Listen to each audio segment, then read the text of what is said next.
Long days, pleasant nights, and welcome to Kingslingers, a Doof Media podcast journeying through Stephen King's Dark Tower series and beyond. I am your host, constant reader Scott Daly. I said Daly and joining me at the same time. That was impressive. Yeah, I don't know how you did that. I am your host, constant reader Scott Daly, and joining me, as always, famous mid-90s character actor Matt Freeman. How's it going today, Matt? You recognize my face, but you're not sure where from. That's true. That happens quite a bit. And that's why the Internet Movie Database. What did people do in the 90s when that happened? I think they just said, hey, is that the guy from the one thing? And then they said yes. Yeah. And then they just moved on with their lives.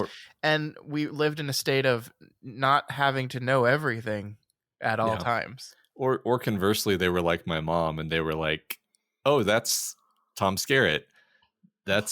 And they just knew everybody's name because you had to. You needed to use your brain because you didn't have access to a computer in your hand that would give you all the answers to every question you could ever have about anything ever. Yeah, we might as well have been a different species.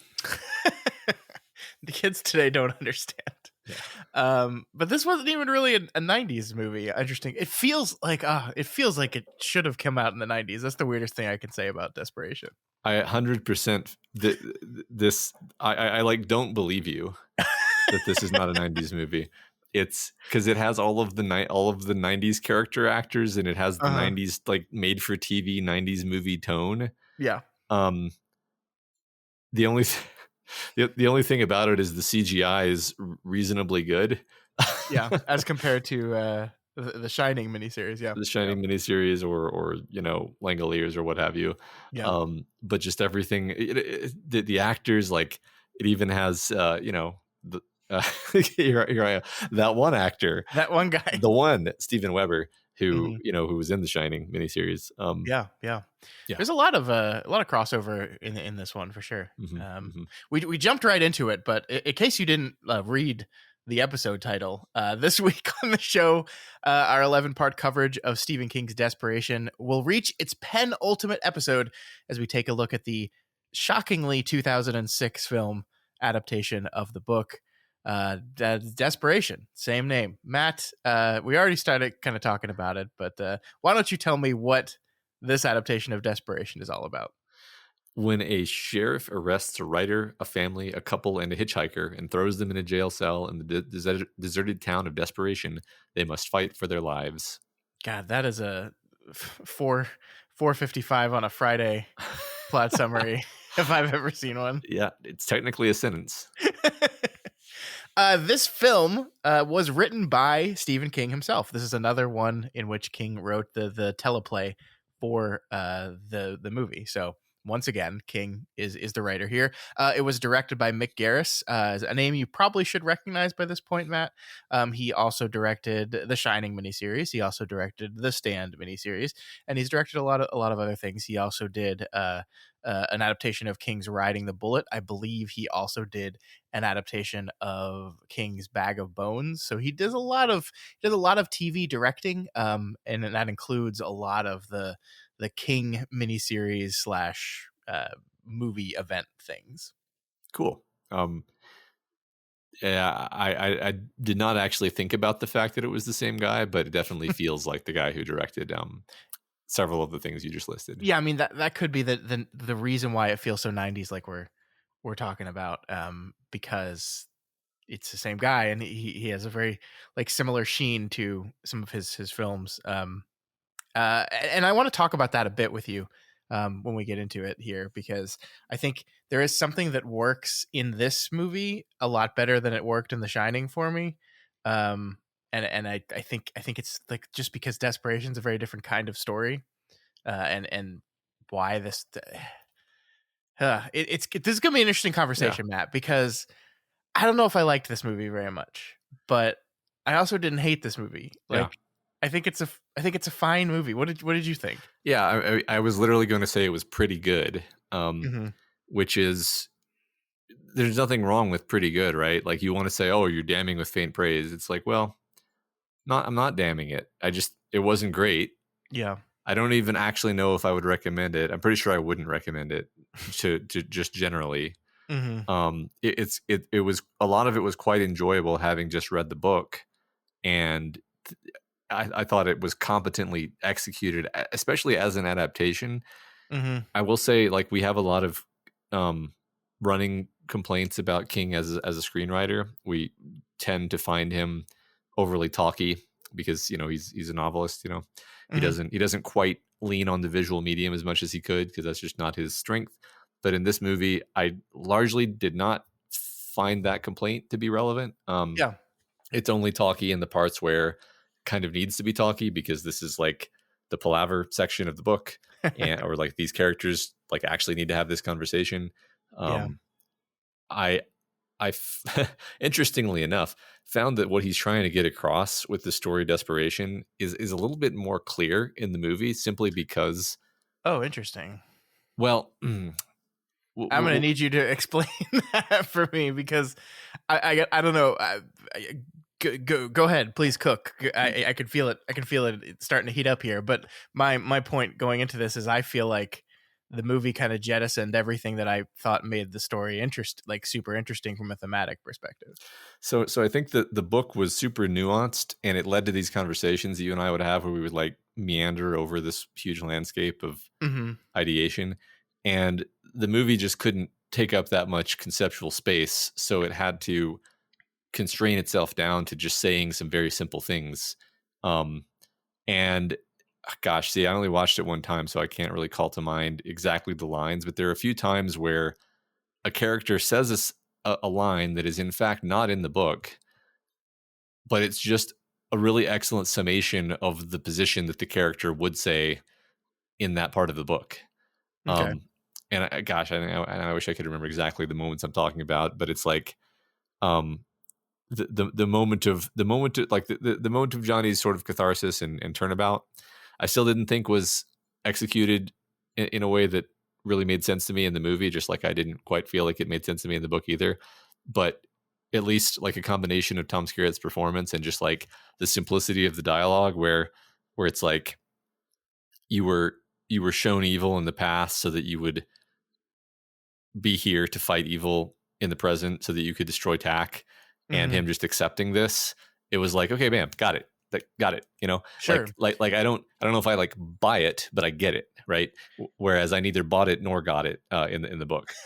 Um, That I completely agree with you. mhm, I think overall pretty mixed on this. I do think I felt a little vindicated in our complaints a little bit here when King clearly kind of rewrote how he does Johnny's turnaround. mhm, Because yeah, they add this thing that didn't exist in the book where um there was a bomb being placed in a bathroom of a bar he was at, mhm, and he sees the guy put the bomb down and then chooses to run away and not do anything. I think I guess I am choosing to interpret him seeing the man place the bomb and then it's Tack. I'm choosing to make that a a metaphorical interpretation and it mhm, not just literal, like just this was Tack and he was in Vietnam in the 70s and that's where you met him first time. Like it's like, no, this is just the type of evil he represents, and in the vision that Tom Skerritt's Johnny is seeing in the movie, it is being interpreted through the filter of Tack. And so we see, like, because if it's just like literally like there was Tack was here too, by the way, I think that's very silly. I agree with you there. I mean, especially because it's like this is a war. You don't need there to be a demon for there to Yeah. be somebody blowing up a bar.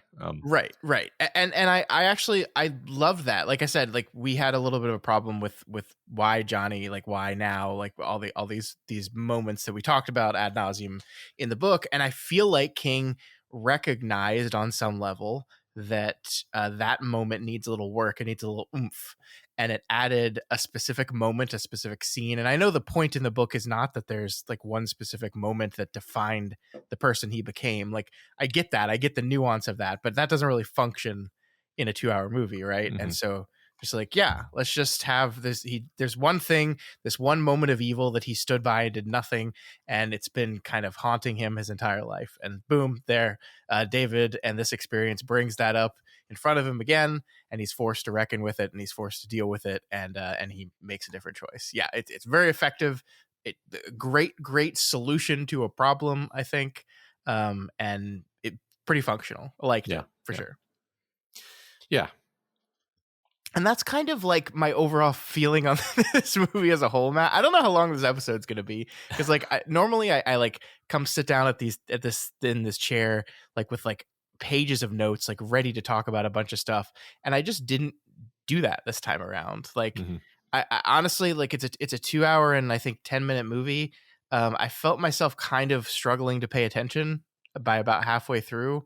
I think like there's this thing that happens. This is it's a very close adaptation of the book, right? Hmm. Like it doesn't stray too far from the Yeah. book, and I guess that's not surprising when you know that King wrote the script.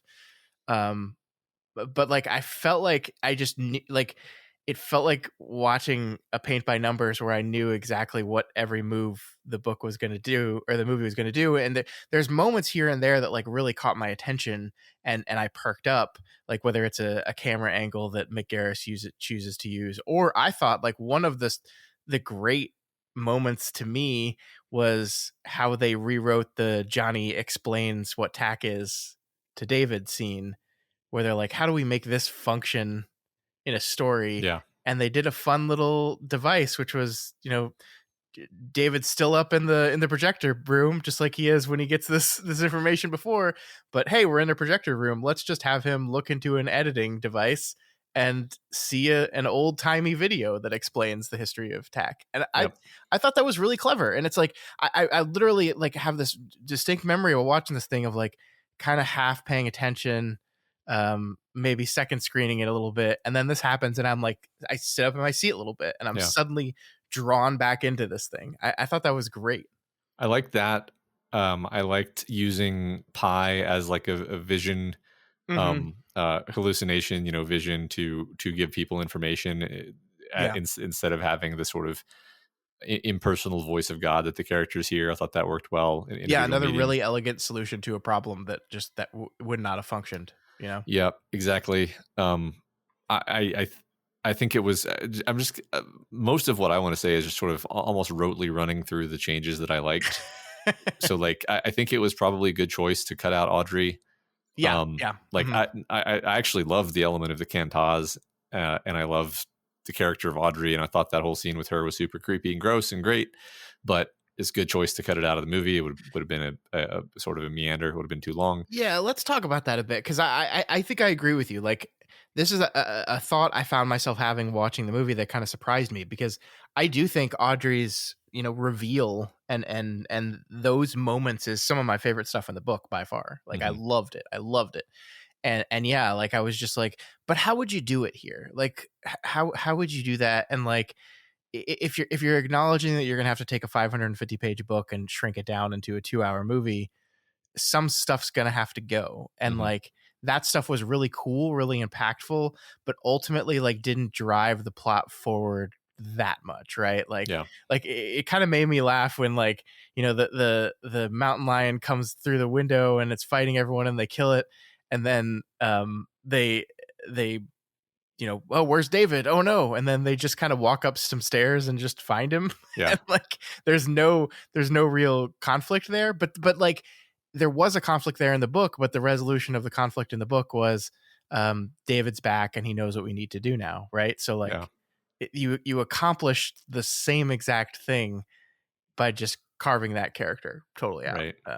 So yeah, I thought that was a good choice. If you're gonna have to cut stuff, that I think makes sense to cut. Yeah. Just in terms of things that I liked that were not even changes so much as just visual elements of the story. I love. I mean, so we haven't really talked about the actors per se. Like Ron Perlman Yeah. as Colleen Trajan Mm-hmm. is just such a treat Ugh. that I didn't know I needed in my life.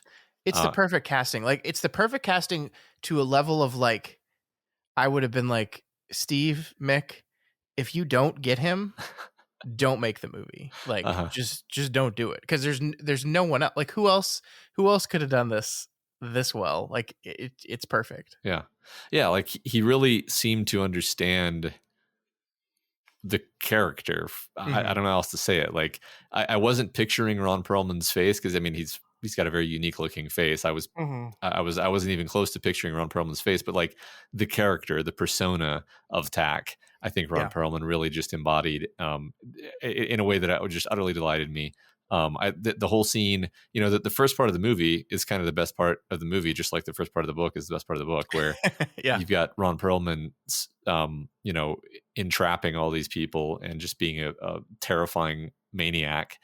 And it's great. It's great stuff. I Yeah. I agree, and I was really surprised that the movie, like, allowed that stuff to play out and basically, unaltered. Like, Hmm. we get the entire sequence with Peter and Mary. We get the entire sequence with Johnny. We even basically get the entire sequence with Steve and Cynthia. Hmm. We don't flash back to see the Carvers' initial confrontation with the cop. Like that's the one that we cut, but that was a flashback in the book anyway, right? Like Yeah. it was just a quick thing. So I get that.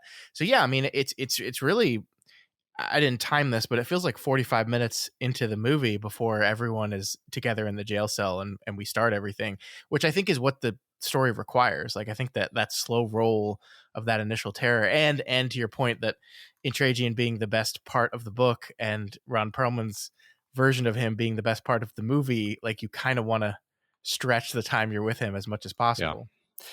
And I guess this is an adaptation change is like, yes, at some point, Colleen Trajan dies, but you keep hearing his voice coming Yeah. through Ellen Tack, and you kind of see him, flashes of him at least, like in Johnny's kind of vision, and you Yeah. see, I think you see a little bit of him in David's vision as well. I don't You actually do. remember. You do. Yeah, Yeah. so he's not totally absent, and yeah, and then it's his voice coming out from the hole in the ground, Yep. and so it's like you feel like it's still him, which I Great think, choice. Yeah. yeah, it works really well.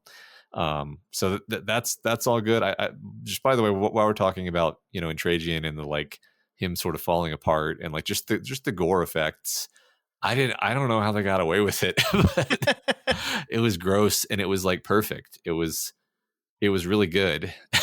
Yeah, it was good.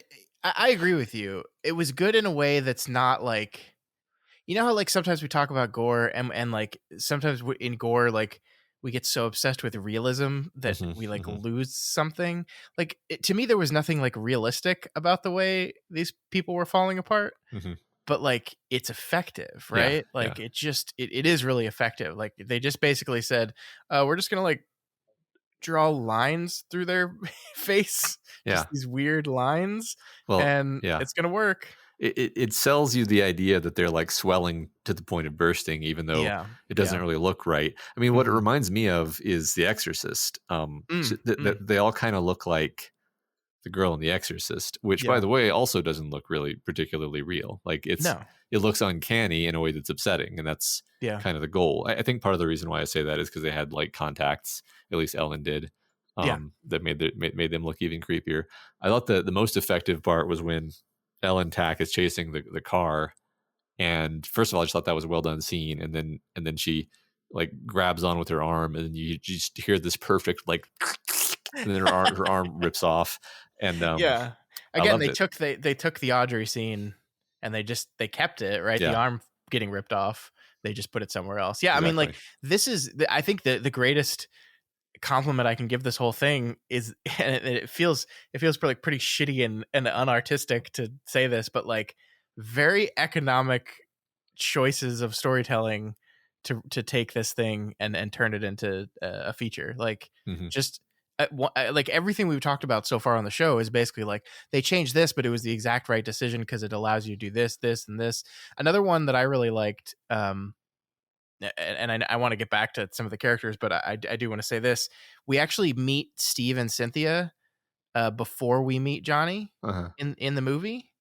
Um, and that's not, I don't believe that's the way it goes in the book. Correct me if I'm wrong. I think we Uh, meet Johnny first and then we do the Steve scene where he meets Cynthia and everything. I think you're right. I think you're right. I thought that was a really clever choice too, just from like, when you look at this thing as like a problem solving thing, like a lot of the Johnny sequence in the book is in his head. And it's like we learn why he's on the road, who he is, and all these things from Johnny kind of thinking about it as he's standing there taking a piss. And you really can't do that in a movie, right? So instead of doing that, we meet Steve first, and then Steve is allowed through the workings of the story to tell the background information on Johnny to Cynthia before we actually meet him. So we can go into that sequence already having this basic understanding of who Johnny Marinville is. And then he shares a little bit of it with Intragian, but not near as much in the book. And again, I just thought that was like a really elegant way of handling this exposition.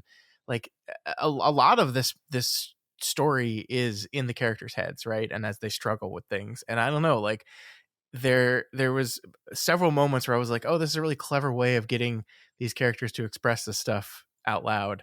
And there's also one instance where I thought it was really badly done too, where Tack is in the front seat taking Peter and Mary in, and that's when he does the wonderful line of he's doing the Miranda rights and he says, "I'm going to kill you," and Peter turns to Mary and just says out loud, like, don't say anything. I don't think he's realized what he said. Mm-hmm. And like in the book, that's just an internal thought that Peter Jackson has. Yeah. He says it out loud, and I don't know, like the way the sequence was shot, the angle of the scene is like you can see Intragian in the shot still, and it's just like, come on, man. Like he's definitely gonna hear you say that. Like, why are you being like, oh, don't say anything? Yeah. Because he definitely won't. He hasn't know. It's just it came off to me as silly. And that's like one of those things where you felt like they wanted to keep that line, they wanted to keep that idea, but they didn't know how to do it in a movie format. So they just had the guy say the line instead of think the line, and it just came off as goofy. Another thing that came off as goofy, which is really funny because I'm going to make fun of myself, because when we met the character of Peter Jackson, I made a stupid Lord of the Rings joke. And then in the movie, Colleen Trajan makes the stupid Lord of the Rings joke.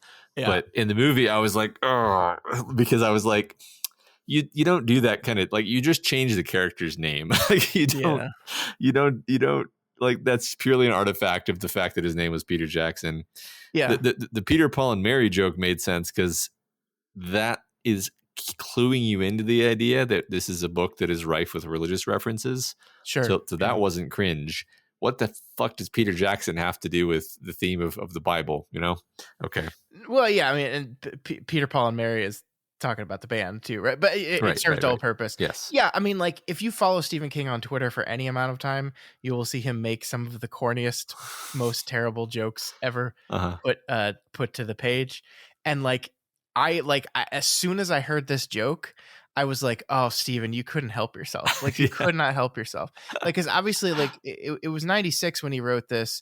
Peter Jackson was a person and a filmmaker, right? But Lord of the Rings as a trilogy had not happened yet. He was not the household name. He became after that. And it's like, you can almost see him sitting there working on the script and like realizing, oh, and then he couldn't help himself. I agree. It doesn't work. It's silly, but it's that's Steve's sense of humor. It really is. It's not the worst thing in the world. I don't want to sound like I'm like it ruined the movie. Yeah. I will say, like, speaking of humor, I don't know if this isn't even a like or a dislike. It's just an interesting observation, I guess, that like the humor of the Cynthia Steve relationship on the page felt very different to me than the way the actors kind of chose to perform it. Like in the movie, they almost feel like a couple of just like corny ass dweebs. Yeah. Who, and like, that's the charm of it, is that they're both these nerds who are like cracking each other up, and thus it's fun to watch them. But it felt very different on the page. Yeah. I don't know if that makes sense. It does. I have a lot of thoughts about this, actually. I'll start with the most direct answer to your thing, is that I wonder if this is a choice in the writing, a choice in the directing, or just a natural result of hiring Steven Weber to do this part, right? Because this is just the type of actor he has. He's kind of goofy, he's kind of dweeby, he's very fast with his dialogue and quick and entertaining. He's not at all how I imagined the Steve Ames character at all. Totally different, but but I liked him, and I liked what he did here, and I thought it was fun and funny. And this is kind of leads me to my next point, which is like this is a much sillier version of the story than the book was. Like we talked over and over again how like this book is kind of oppressive with its darkness and violence and Yeah. like honestly when I heard this was a made for TV movie, because yes, this movie did premiere on ABC in the year 2006, I was like, how are they going to do it? Like it honestly seemed more absurd to me than making an It miniseries in Uh-huh. the early 90s was to make a Desperation TV movie. Um, and it's not that they don't shy away from the violence and stuff in the movie. Like I think that the scene that comes to mind when talking about this is they show David's friend Brian's car accident. Like when he Mhm. gets hit by a car, they show it. Not only do they show it, they throw a dummy of a boy into a wall and splatter blood all over the wall. Uh-huh. But that's the thing, though, is that's kind of goofy, Yeah. and I do think this movie is more goofy by far than the book. It is sillier, it is cornier, it is cheesier, and I think that's just the Mick Garris effect to me Yeah.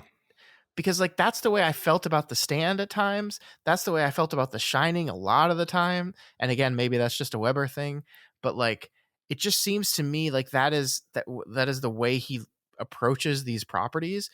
And I think the reason why I like this more than I liked The Shining version is I think it works in this story more than it worked in those other ones. It's surprising, like, because you wouldn't think it would work in the story, right? But I don't know. This is I guess when you just think about it, this is kind of a very silly idea here. Like it's a dark idea, but like when you just say it out loud, it is kind of silly.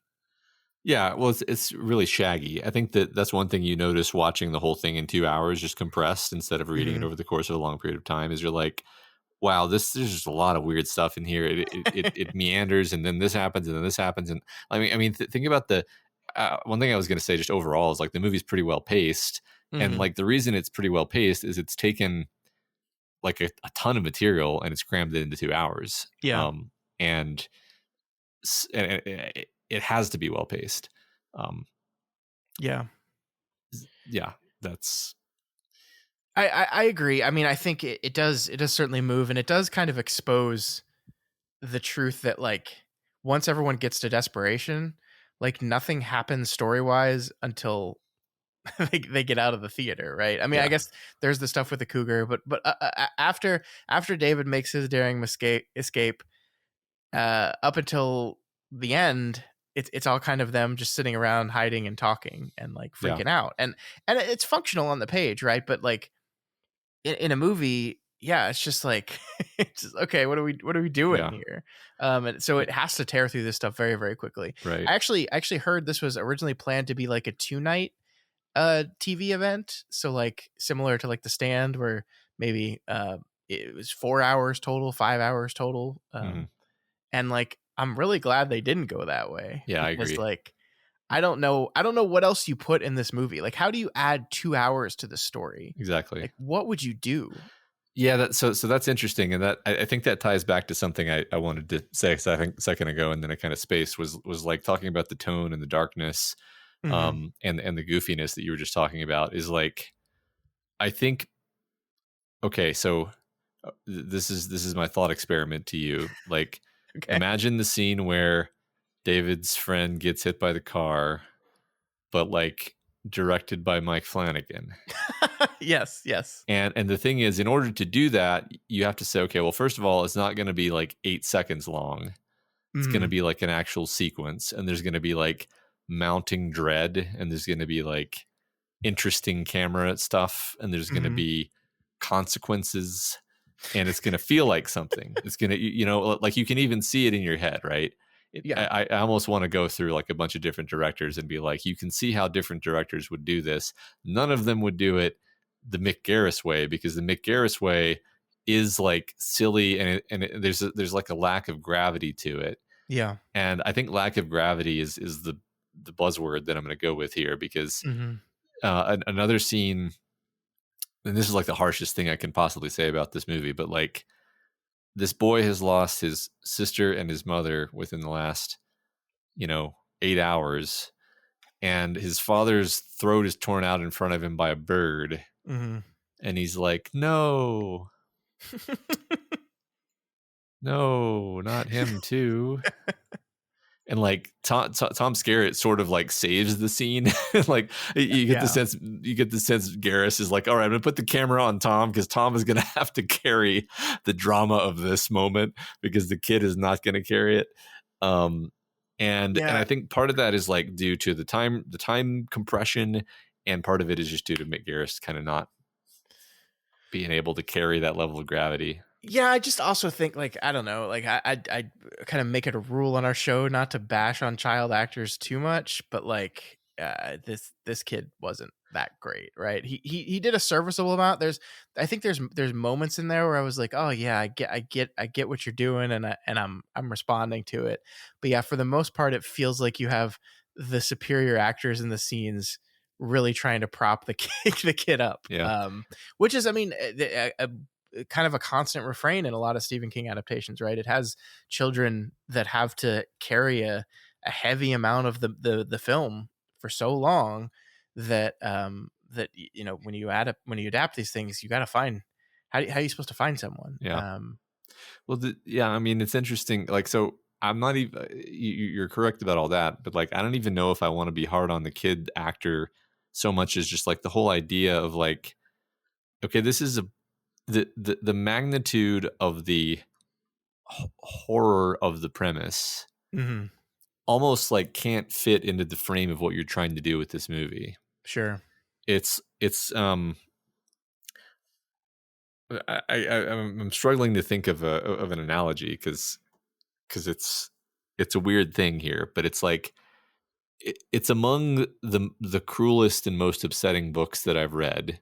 Yeah. It's on the list for sure. In terms of how cruel it is to its characters and how just like horribly bereft it leaves them, and and we're gonna like package that into a 2 hour piece of television entertainment. It's like that's just not that doesn't work. Yeah. So and so you change what it is slightly, you twist it, and it becomes, you know it becomes basically just like, oh, it's a little horror flick about a demon, and you lose all of the impact of it. And so it's really not the kid's fault. It's like that, well, it is the kid's fault, but also like, what is the kid supposed to do? Is the kid Sure. supposed to act the way a child would actually act in that situation? Because that would kind of ruin the movie. Yeah, no, this is a great point. And I think this gets right to what is the biggest problem for me. Like, we talked about how much we loved you want to know how fantastically cruel your God is. Sometimes he makes us live. That one of my favorite moments in the book, a little Mhm. bit cheesy, but like works perfectly. In this, and I want to say Tom Skerritt, wonderful actor, love him so much. He's acting the shit out of this scene, but the scene doesn't have the gravitas of the moment in the book because everything up to it has been, I guess, technically on paper like awful, but like it seems like a fun romp through a Yeah, monster movie, kind right. of like the idea of sometimes he makes us live, and the kind of bang of how awful that is actually of you're going to take everything from this kid and then you're going to say no, you have to live now, you have to find a way through this. um that Yeah, doesn't work in that scene, it doesn't work in that sequence, it just doesn't. And to your point, like I don't think it's a problem with the acting. Like Tom Skerritt did a great job in that scene, he really did. He really said those lines the exact way he needed to say them, but it didn't build to it. It didn't feel like this is the culminating moment of everything, right? And we talked about in the book that we didn't like the kind of the intricacies and the detail of how Johnny flipped.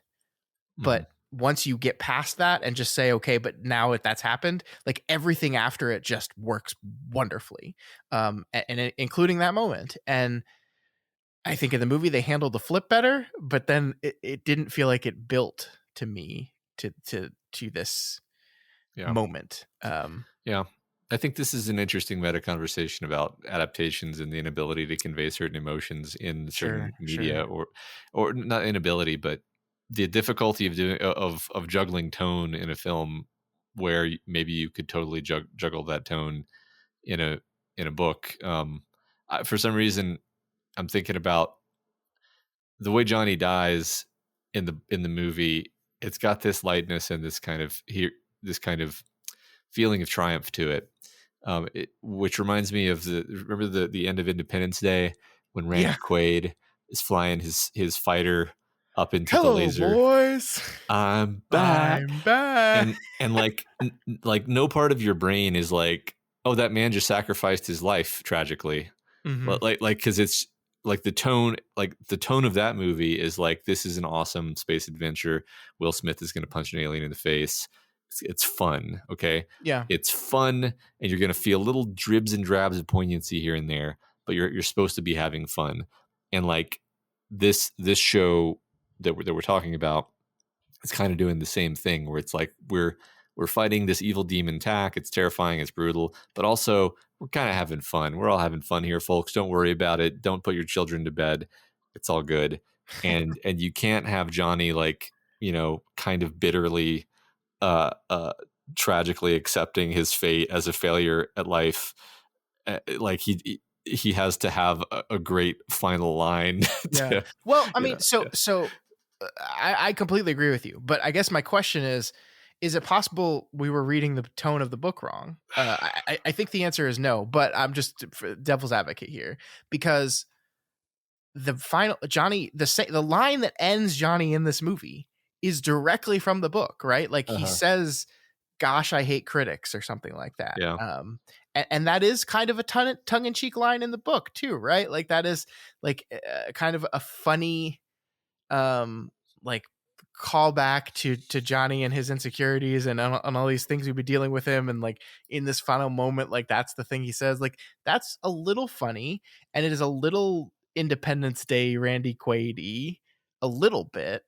um but I don't think that's the tone of the book, but like it is very possible like that Mick Garris read this book, and like if he was listening to our podcast, he would be like, "What are you talking about? Like this is a dark, terrible, awful book. This is fun. We're having fun here." Um, I don't know. What do you think? Yeah, I mean, Mick. So, like, when the boy pulls his sister off of the wall hook and does an impromptu burial for her, We just cut that out. We just cut that was out. that the fun part you're talking about, or no? I mean, Well, like, I mean, it is an yeah, interesting thing with King, right? Like his books yeah. and his tone does. I don't want to say like negatively. Like he does go back and forth between horror, awfulness, worst thing you could imagine, and like fun, good time, haha, funny, quite a bit in his stories. I feel like you're not wrong, but I feel like the tone of the humor is sort of a dark, acidic kind of gallows humor, and not like, oh, we're all having fun here, but like that, like there's the Bachman edge is what I think about. And part of me, I think, like, this is why I like the fact that I got to listen to Stephen King actually read this, because I got to hear his voice as he's Mhm. reading these things that are funny, and they're basically funny things that he wrote. And it's and like he you just hear that edge in his voice where it's like, this is funny, but it's like mean funny. Mhm. It's not like haha funny. Sure. It's not like Indiana Jones, we're going to shoot through 15 Nazis and it's kind of funny because it's like over the top violence, but fundamentally who cares because they're Nazis. There's Mhm. nothing funny about there's nothing funny about anything that happens in this book. It's Yeah. a nightmare. No, you're right. You're Um, 100% correct. so so the fact that humor is made of it is in the book, it's gallows humor. Okay, but it's so interesting though that we keep coming back to this when we talk about adaptations, though, because this is not the first time where we've struggled with the idea of like, are we just reading Stephen King wrong, and like are his books actually supposed to be corny and we're taking them too seriously? Because that seems to be what happens in so many of the adaptations. Yeah, I think Stephen King's kind of a corny guy, but Yeah. I will say, like, I don't think I don't I ultimately, I don't think so. I mean, I think the number of people we had tell us that they started reading this book with us and then bounced Yeah. because it was too much for them is too high of a number of people for me to say you and I are just reading the tone of this book wrong, and it's supposed to be a good time frolicking romp through the desert with dead babies and the cruelty. I think it is just a lens and an angle on what you can do. And I like I think maybe you sit down and you have the meeting and you're like, okay, we're doing this. This movie is getting made, but it is getting made for ABC. Like this is meant to be an appeals to everyone 4 quadrant evening television thing that is premiering at the same time as American Idol. Yeah. By the way, this was a thing that I read about this movie that is it premiered the same day as American Idol and suffered greatly for it because in 2006 American Idol was still pretty freaking huge. Uh-huh. So this movie only drew 7.5 million viewers, which also demonstrates how much TV has changed because if a show running right now in 2024 got 7.5 million viewers on a Tuesday, like the network would be ecstatic. And all I could find for this is that it was a very disappointing 7.5 million viewers. But anyway, like we have to write to the audience, right? And write to the expectations and film to the expectations. And Yeah. so maybe it is just a matter of like, okay, adaptively, how do we approach this story in a way that we can do that? And the way is we have to play up the fun parts of it a little bit. Yeah. That's a perfect explanation. I mean, I think you're totally right. And that's why I've been sort of mild with my criticisms is I'm basically not like, oh, this is trash. Why did it's just like I said, pretty good.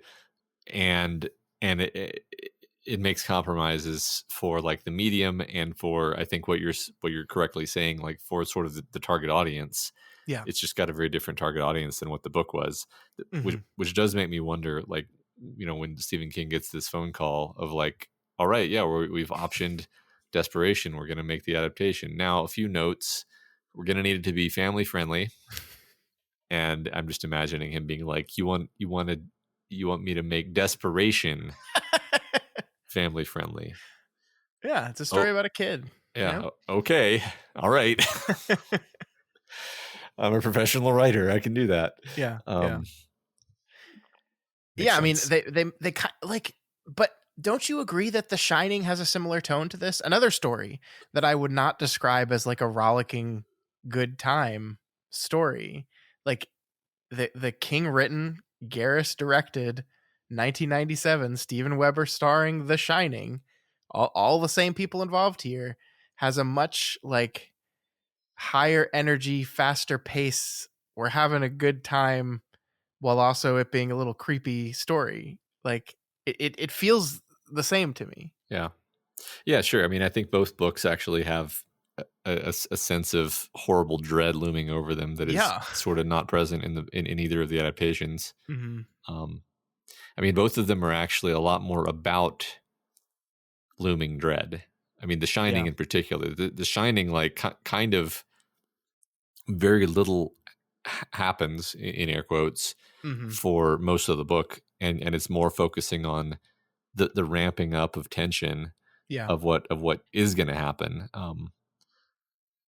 And that's just not the dread doesn't really come across. That's yeah. I really must say that realizing that this is all Mick Garris and seeing his fingerprints on everything, I'm like, well, that just makes me want to see other directors. I mean, obviously, we've seen plenty of other directors take a cut Yeah. at Stephen King, but I'm just like, I think this is just the way he interprets the work. Yeah. And don't get me wrong, I like McGarris a lot. Like he the Hocus Pocus movie, Yeah. the kids one that they made a sequel to recently. I think he wrote that. I don't know if he directed it. I know he wrote it. And that has a very kind of goofy, like the more I think about this, the more it all kind of adds up for sure. Hmm. He also did that other movie I mentioned, Riding the Bullet, was an adaptation of a King short story. I really did not like that movie at all. I thought that was a bad movie that just didn't work at all. But it has the same kind of weird, campy, silly tone to it. So yeah, I Mhm. mean, I think that's just his interpretation of this material. And for the record, like, it's a choice here. I think it functions here like 100 million times better than it functions in The Shining. I liked this considerably more than I liked the Shining miniseries. Yeah, well, the Shining miniseries is so long. I mean, it has exactly the problem that where Yeah, we said, "Hey, I'm glad this was only 2 hours." It just really stretches the material out way past the point yeah. where you're just like, I don't care, whatever. Just I'm bored. Um, Sure, sure. I do want to talk about God a little bit here, Matt. And I sure, mean, it makes sense, right? This is a yeah, book about God. It's a movie that is still about God. I was thinking about this, and we kind of had a little mini conversation about this today because I was thinking about like when this book came out in the 90s, I do still feel like religion and God was a thing that was, if not directly talked about, but like oft referenced in culture yeah, pretty regularly. Like I was thinking about, what were like the some of the biggest shows in the 90s, right? And like there would be sitcoms. Like I sent you a link earlier today to a Boy Meets World episode, which is just a show about kids growing up. And then this one episode, suddenly one of the kids is randomly praying to God, and it's like, wait, what? But that's just like what you would do in the 90s. And then like right, you're thinking about like that the show Seventh Heaven was like a show about a religious family. And by the way, the actor that plays the dad in that show ended up being like a giant pedophile, which is oh like god, the weirdest thing ever. I discovered that very recently, and I was like, "What?" Anyway, then there was that yeah, show Touched by an Angel that I felt was like a fairly popular show. That it's a religious show, um, and I think like this book came out in that world, yeah, and we don't live in that world anymore, right? Like there's still obviously there's still like discussions of religion and spirituality, and these things happen in culture, but they are not as present in pop culture as they were. I think you either have like specific like examinations and deconstructions of faith and spirituality and religion, like the type of stuff Flanagan does so well, like love that stuff, right? Or you have like specific made by a church faith-based movies and stories and those kind of things. hmm um yeah, and that's really all there is. right, And I think that's really interesting because like this is a book that came out, and I think in the middle of that time, and by the time this premiered on TV 10 years later in 2006, I think the shift had already started happening away from that kind of world, right? And I think you fast forward another 20 years to where we are, and it's way further down the line. And by the way, I'm not saying this is a bad thing. I'm not offering any judgment on that shift. I think that's just like a natural thing that's happening as the country and the world becomes a little bit more secular each year, right?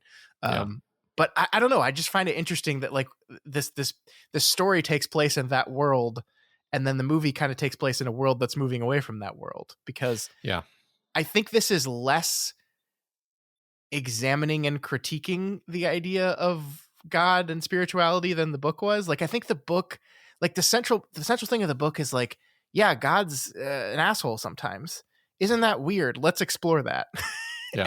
And I think this movie's just like, yeah, God's love. He's great. Yeah, The end. it's fine. It doesn't matter. Yeah. Yeah. Well, that's the thing is I feel like in the 90s there was very much a live conversation about the role of spirituality and specifically Christianity in public life. Hmm. Um, I mean, that short list you gave of like I can think of literally like tens more things like that. Yeah. Um, and I think younger people just may not understand um, that this was a live conversation in the 90s. I mean, the things that I'll just pick out variously would be like the movie Contact, Hmm. which came out in 97 and was this like literal just like debate about Christianity and belief in God and like atheism and like who do we send to represent us as a species? And it's like, God, can you imagine in 2024? Nobody cares. Who cares? Whatever. Doesn't matter. Like it's not a live debate. Like there Yeah. were so many Simpsons episodes where the fact that they were Christian was relevant. It just was Yeah. constant, right? It was like just Yeah. a constant feature of the shows. Like I it's so normal to me that I forget that that's even like interesting, right? Um, Yeah. and yeah, like it used to be important. Like it was to me. I feel like I was thinking about like the generation that was writing for TV in the '90s was basically Gen X. Um, Hmm. and I feel like Gen X was like trying to figure out what the hell was going on with in other words, trying to figure out what they felt about faith. Yeah. Um, and like as a generation, like what does this mean to us? Like our parents' generation pays lip service to it. We don't necessarily like that, Gen X, they don't necessarily wholly endorse nor wholly abandon it. They don't Hmm. know and they're figuring it out in the art they're creating. I actually really like Gen X art because it's like this transition period. Yeah. Um, Also, I sort of grew up consuming Gen X art, obviously. Um, so I like it for that reason too. I'm very partial to Gen X actually. Um, but like you're totally right that this book is almost like if you don't, yeah, like you said, if you don't view this as being part of that conversation, then it's just a Yeah. baffling artifact to you. Right, Um, right, and I think that it is such a book of its time in a way that sometimes I think these King books are not, and the reason I'm bringing this up here is because I look at this movie that exists in a time that is already starting to move on from that time, and it just becomes more fascinating. Like there was a part of me that like I was waiting for the line "God is cruel" in this movie, like I mhm, was waiting for it, and the book says it pretty quickly early, right? The movie holds that back for a long time. It is mhm, not until near the end of the movie that I think, and David is a line is like almost a throwaway line of God is cruel, which by the way I think is also part of the reason why the Tom Skerritt do you understand how cruel thing doesn't work as well, is mhm. because it wasn't established very early on in the book and then examined and built up, and like it wasn't like a through line. It was just a thing that was kind of tossed in at the end. But anyway, um I was like, oh, are they going to be afraid to say that line? Like, is there like a fear of reprisal from the religious folk, that if they say the phrase "God is cruel" on network television, that there's going to be a riot? Um, and of course, the answer is no, right? And I do wonder, like, if they had made the movie right after the book came out, whether that the same outcome would have happened, right? Like 10 years later in the 2000s, as we're moving away from this depiction of as you said, this kind of depiction of religion as part of the daily life of the majority of Americans, right? Um, it's okay to do this now, but maybe it wasn't okay to do it back then. I don't know. Like that is pure supposition. I have no idea, and we'll never know, right? But Mhm. it is just one of the things I was thinking about. Yeah.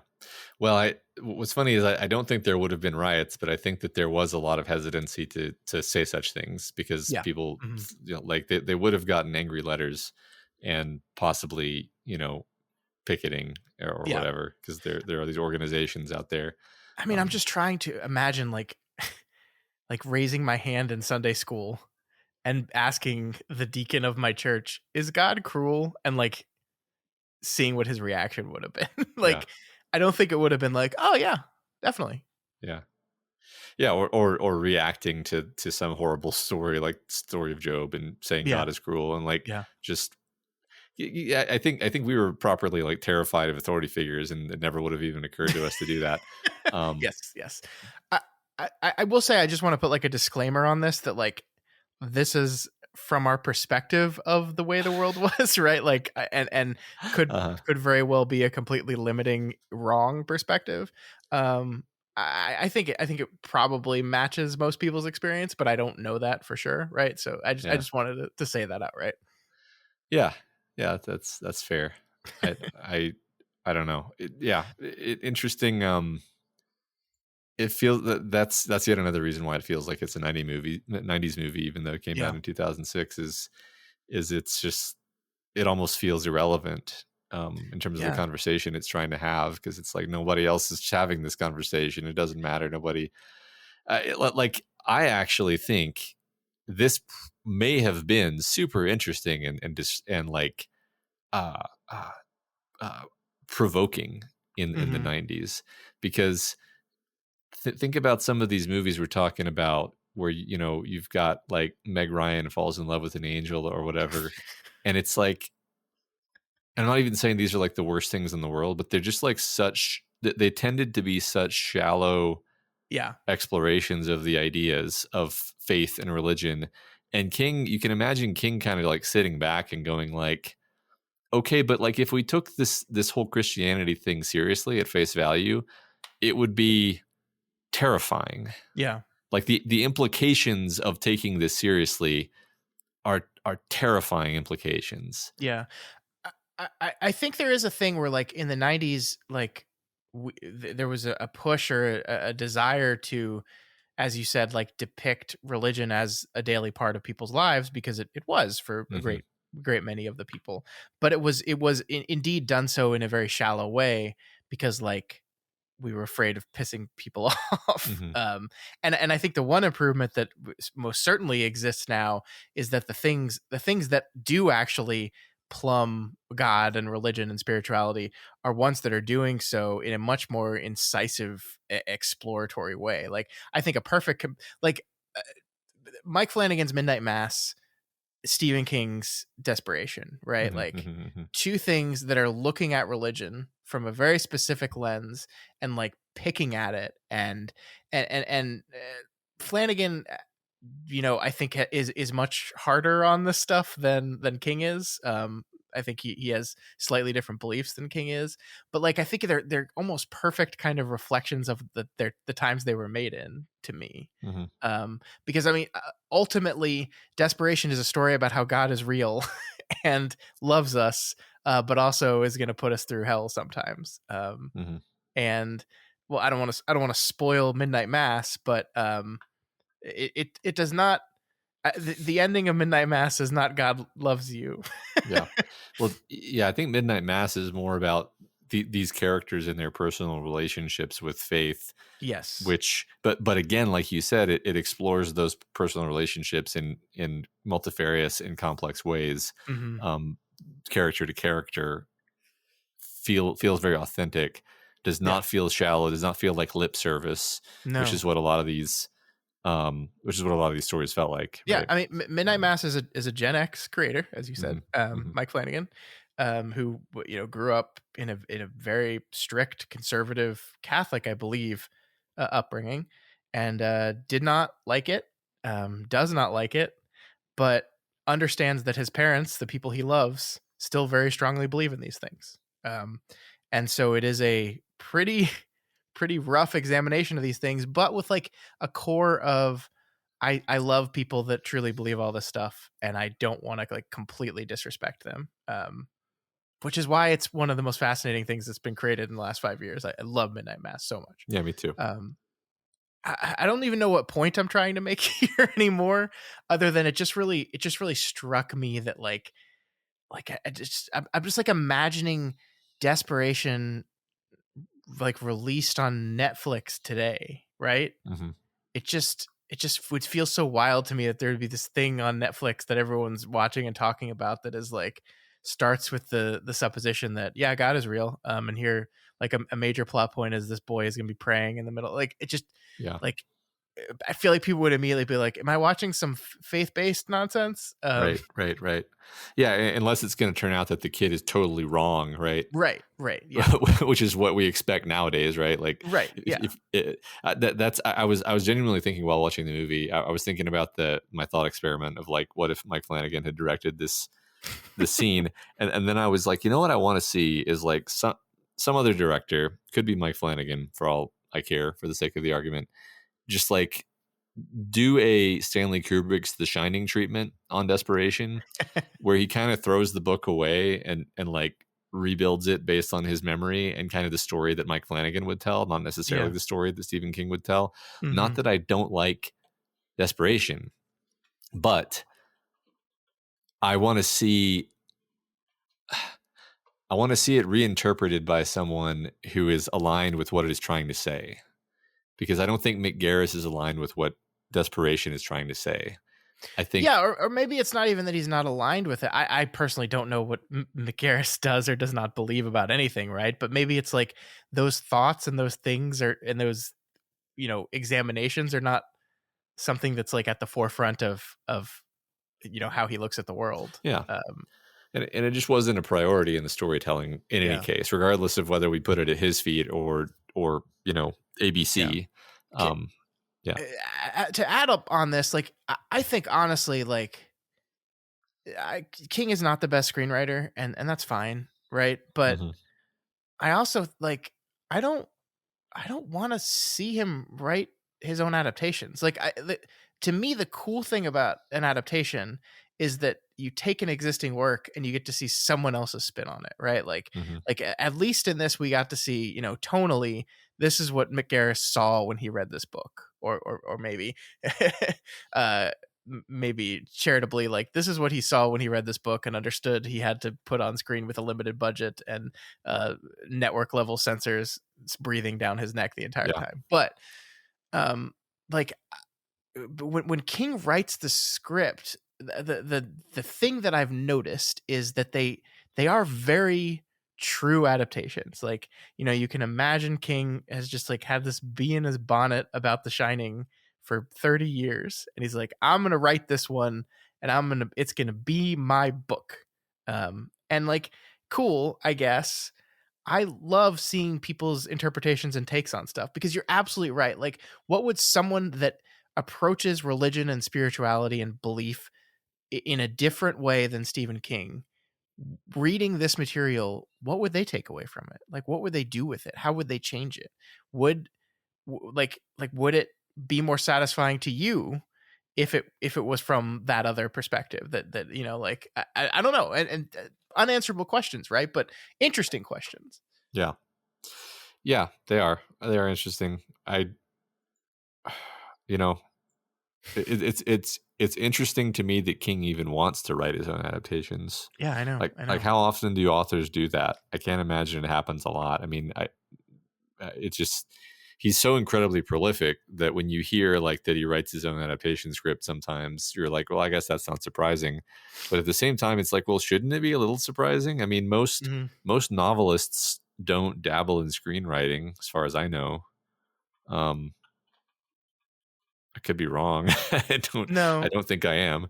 Um, so I don't know. It's just it's interesting. It's an interesting thing about him. He's a creator's creator, and I think sometimes, especially when he feels like one of his properties has been done wrong, like The Shining, yeah, then he gets mad, and yeah. he's compelled to fix it. Um, Yeah, I was looking up while you were talking, like a list of authors who have adapted their own stuff, out of curiosity, because I was really curious about these, and there's quite a few of them actually. Stephen King is on this list, of course, because he does it a lot.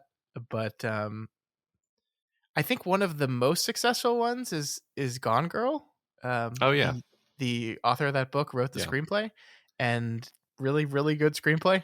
Really great movie. Loved that movie. yeah, yeah. I mean, might have helped that the director was David Fincher, but yes, it Yeah, was it that, was that's true. When you have David Fincher as your director, it kind of helps anything. Yeah. but it was a very solid screenplay. Yes, Hmm. totally. I think the author of The Exorcist, the book, wrote the film.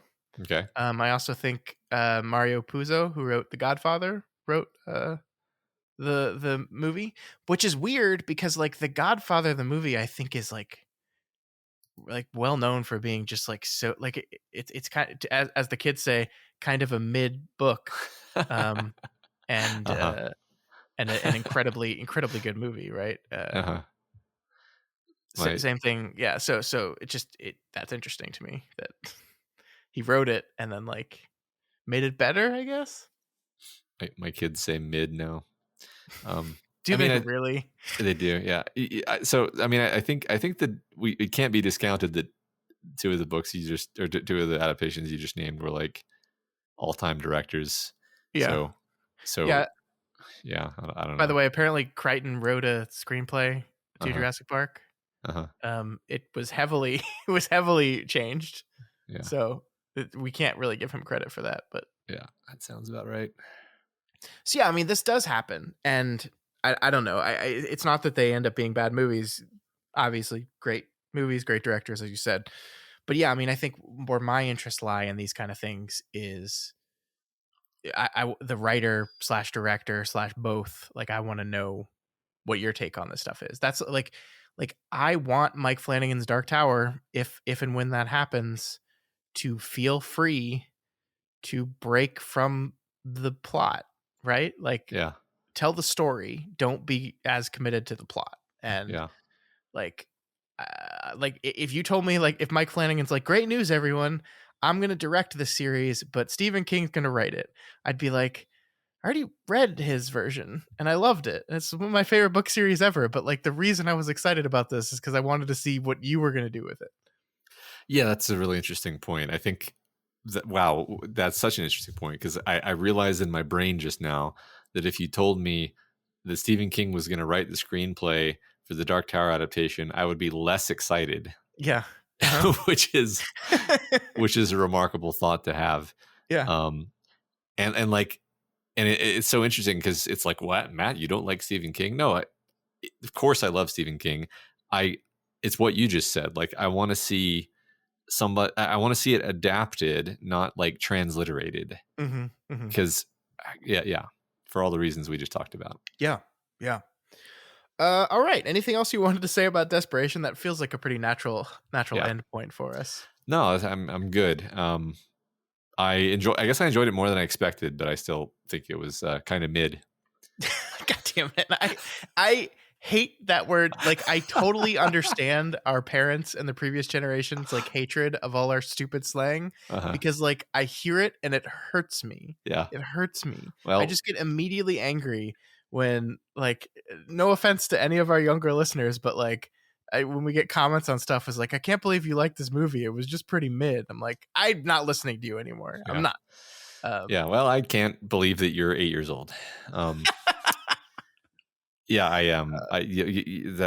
Get ready for your children to be saying this shit. I know. Well, and they're gonna say that shit, but they're gonna say like all new shit that doesn't even exist yet. That's true. It's gonna be wild. Yeah. So that is Mick Garris and Stephen King's Desperation. Yeah, I forgot to say this at the beginning of the show, but I had not watched this movie before this, so this was a new one for me too. And yeah, I mean, I'm glad I watched it. I had fun talking with you about it, but ultimately, pretty mid. Great. All right, so that is going to do it for us this week on Kingslingers. Next week, Matt, it's happening. We are getting into the other half of the duology of Stephen King and Desperation. We are taking a look at Richard Bachman's The Regulators. We've both finished the book at this point, and we're ready to talk about it. It's going to be a little bit different from how we do things. It'll be closer to these movie episodes because we're going to try to talk about an entire book over the course of one episode. So we'll not be diving in deep like we do in normal episodes. But I do think there's plenty to talk about here, Matt. You know, talking about the Regulators specifically, talking about the Regulators as it relates to Desperation and what King is doing or trying to do with this whole very interesting project he took upon himself in the mid-90s. I'm really looking forward to this, actually. Me too. It's going to be a really, really good one. Yeah, I can't wait.